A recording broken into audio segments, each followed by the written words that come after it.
Jadi untuk total skor series kali ini gue kasih nilai 9,5/10. Pada akhirnya semua film dan series itu selera masing-masing kok.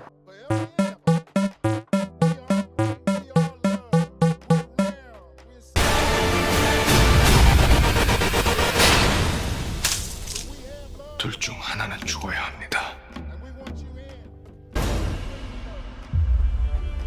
Oke, jadi kita lanjut aja dari video sebelumnya gitu ya. Ini langsung ke soal season 2-nya yang menurut gue ini bagus banget. Maksud gue kayak, ini bener-bener gue suka banget gitu loh. Dan langsung masuk aja ke penilaian pertama soal story, gue kasih nilai 10. Pokoknya opening dari series ini tuh langsung ngebuka tentang adegan flashback ke 3 tahun lalu yang dimana ternyata mereka tuh udah pernah pakai ramuan pembangkit itu. Jadi, oh kita akhirnya lebih ngerti gitu kenapa ada karakter yang bisa tahu banget tentang tumbuhan itu kan. Tapi langsung juga seketika adegannya itu langsung balik ke masa sekarang yang dimana mereka harusnya lagi berperang dengan zombinya itu yang episodenya itu lagi gantung banget yang sebelumnya gitu kan. Jadi kita langsung dibuka dengan adegan flashback yang dimana itu informasi penting banget, tapi langsung juga balik ke masa sekarang dan itu adegannya langsung keren banget, langsung berantem dengan zombie.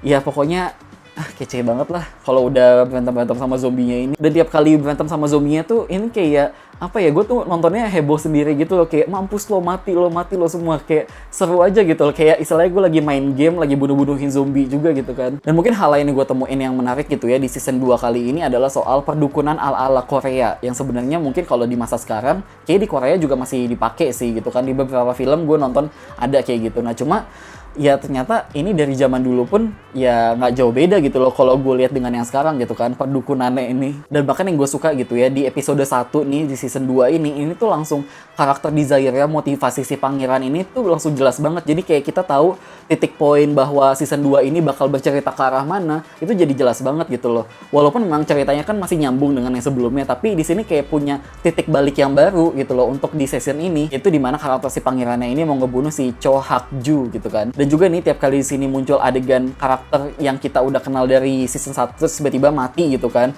Gue nggak bilang siapa, gue nggak bilang di episode yang mana, gue nggak bilang matinya gimana, tapi yang pasti hal-hal yang kayak gitu tuh bikin nyesek aja sih, kayak kenapa dia mati sekarang, tidak gitu loh. Dan apalagi nih karakter Sobi gitu ya, Tabib Sobi ini, gue mikir dia tuh kalau misalkan di film zombie sekarang nih, dia tuh seakan kayak karakter scientist gitu nggak sih, scientist yang mencoba memecahkan masalahnya ini gitu loh. Istilahnya kalau di film World War Z ya dia kayak Brad Pitt-nya yang mencoba menyelesaikan ini misteri apa sih, gimana cara menyelesaikan wabah zombie ini gitu kan. Dan pokoknya ini demi apapun juga di episode 4 season 2 ini gue ngerasa si ratunya ini bener-bener jahat banget. Kayak apa ya, kayak gue tuh nonton dia aja nih, kayak gue pengen santet dari sekarang gitu, terus gue santet dia biar langsung mati aja, udah kelar gitu kan. Karena bener-bener bikin kesel aja gitu loh.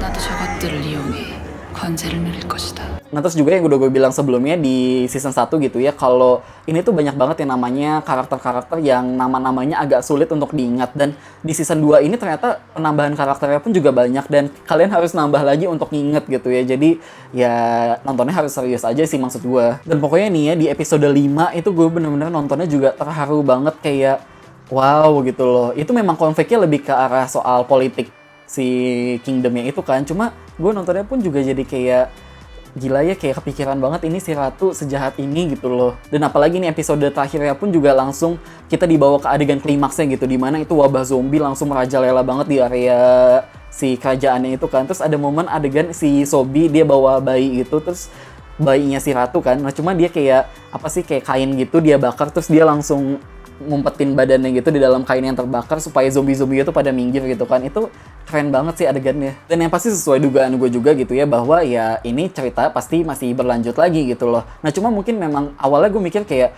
oh mungkin ini bisa jadi untuk lebih fokusnya kalau di season 3 nanti lebih ke arah zombie-zombinya gitu kan, karena wabah zombie yang keduanya gitu. Nah tapi kalau untuk soal politiknya gue nggak yakin sih, maksudnya apakah bisa sama gregetannya kayak season 1 season 2 gitu untuk soal politiknya atau enggak. Karena di sini kan si raja baru yang masih bocah ini gitu ya, dia maksud gue dia nggak tahu soal masa lalu orang tuanya. Mungkin kalau dia tahu gitu mungkin bisa jadi dia bakal ngamuk, tapi ya namanya juga masih bocah gitu kan. Nah, terus juga dia ada sesuatu gitu, ada cacing di mukanya, yang maksud gue itu masih jadi pertanyaan bakal jadi kenapa gitu kan nantinya. Udah sih, mungkin itu aja hal-hal yang gue suka gitu ya dari season 2 kali ini. Dan cuma gue mau mempertanyakan satu hal aja sih. Ini gue mempertanyakan soal film zombie in general gitu ya.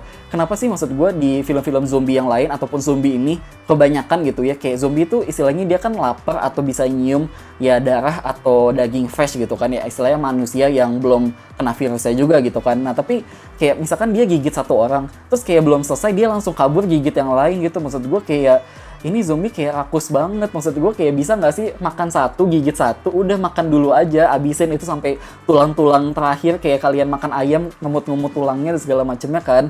Maksud gue kayak kenapa sih harus gigit satu langsung menyerobot yang lain juga, kan wabahnya jadi cepat banget gitu. Lanjut juga ke penilaian selanjutnya soal screenplay, gue kasih nilai 10. Directing gue kasih nilai 9,5. Actor dan actress gue kasih nilai 9,5. Cinematography dan film editing gue kasih nilai 9. Production design gue kasih nilai 10. Visual effect gue kasih nilai 9,5. Kostum makeup dan hairstyle gue kasih nilai 10. Dan sound dan music gue kasih nilai 8. Oke, jadi semua penilaian-penilaian tadi gue tambah-tambahin dan menjadi nilai rata-rata di awal video ini. Oke, sekian review series ini dari gue dan makasih udah nonton.